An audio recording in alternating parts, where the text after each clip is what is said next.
ஓம் சாய்ராம், ஜெய் சாய்ராம். என் அன்பு குழந்தையே, கடன்பட்டவன் நெஞ்சம் போல நீ கலங்கி நிற்கின்றாய். பட முடியாத கஷ்டம் வந்துவிட்டது என்று பயந்து கொண்டிருக்கின்றாய். இன்னும் 3 வாரங்களில் என் அருளால் இந்த நிலை நிச்சயம் மாறும். உன்னுடைய கஷ்டங்கள் எல்லாம் நிவர்த்தியாகும். உன் கடன் பிரச்சனைகள் எல்லாம் தீர்ந்துவிடும். அதற்கான முதல் அடியை, முதல் அறிகுறியை நான் உனக்கு காமிக்கின்றேன். இந்த 3 வாரங்களில் என்னுடைய அருளால் நீ இந்த நிலை மாறி நிச்சயம் நல்வாழ்க்கை உனக்கு அமையும். உன்னை காப்பாற்றவே நான் இந்த குருவின் அவதாரம் எடுத்திருக்கின்றேன். உன் தவறை நீ உணர்ந்து என்னை காண வேண்டும் என்ற ஆவலுடன் என்னை தேடி வந்த உன்னை காப்பாற்றவே நான் இந்த அவதாரம் எடுத்து வந்துள்ளேன். குரு சேவை செய்து வந்த வம்சத்தில் நீ பிறந்ததனாலேயே நீயும் என்னை போன்ற குருவின் கடாட்சத்தை பெற்றுள்ளாய். இதை நன்கு உணர்ந்து கொண்டு குரு சேவையில் உன் வாழ்வை நீ கழித்துவிடு. உன் வாழ்க்கை சந்தோஷமாக மாறும். நிதானத்தை நீ இழக்காத வரை உன்னுடைய வாழ்க்கையில் தோல்வி என்பதற்கு இடமே கிடையாது. எப்பொழுதும் நிதானமாக இரு. எதை செய்ய வேண்டும், எப்போது செய்ய வேண்டும், எப்போது செய்தால் இது நன்றாக வளரும் என்று நினைத்து சரியாக யோசித்து நிதானமாக செய். ஒவ்வொரு விஷயத்திலையும் நிதானத்தை கடைபிடிக்க வேண்டும். இவ்வுலகில் உள்ள ஒவ்வொரு மனிதனுக்கும் தனித்து ஒரு ஆற்றல் உண்டு. உனக்கும் ஒரு ஆற்றல் இருக்கிறது. அதை நீ வாழ்க்கையின் சரியான முன்னேற்ற பாதையில் பயன்படுத்தி நீ பயணித்து கொண்டு வந்தால் அது நிச்சயம் நல்விளைவை தரும். நல்விளையை தருகின்ற விலைக்கு உன்னை உயர்த்தி கொண்டு போய் சேர்க்கும் என்பது நிதர்சனமான உண்மை.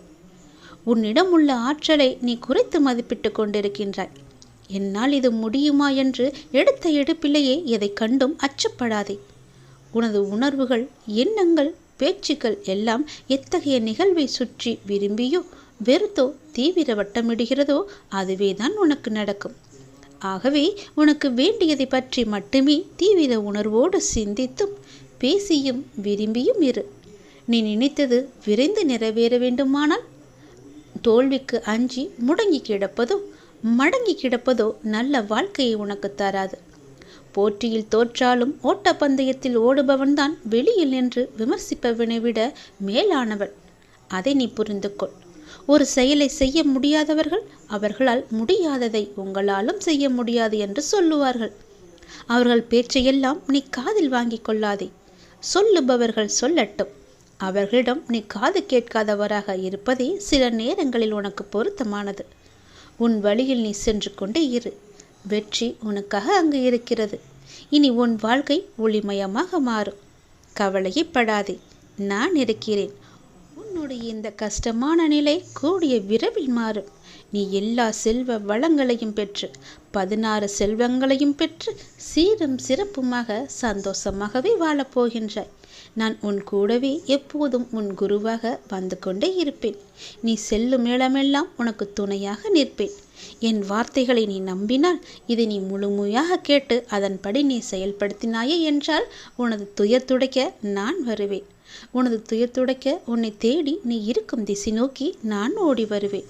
நீ இழந்தது எல்லாவற்றையும் மீட்டு நான் உனக்கு தருவேன். நம்பிக்கையோடு நான் சொல்வதையெல்லாம் செய். உன் வாழ்க்கை ஒளிமயமாக மாறும். நிச்சயம் உன் கடன்பட்ட வாழ்க்கை மாறி சந்தோஷம் நிலைத்து நிற்கும். பட முடியாத கஷ்டமெல்லாம் வந்துவிட்டது என்று நீ பயந்து கொண்டிருக்கின்றாய் அல்லவா? அந்த கஷ்டங்கள் காணாமல் போகும். இன்னும் 3 வாரங்களில் என்னுடைய அருள் உன் வீட்டில் நிகழும். கஷ்டங்கள் நிவர்த்தியாகும். சந்தோஷம் பூத்து குலுங்கும். நிம்மதியாக இரு, சந்தோஷமாக இரு. எல்லாமே உன் வாழ்க்கையில் திரும்ப கிடைக்கப் போகின்றது. சந்தோஷம் பல மடங்கு கிடைக்கப் போகின்றது.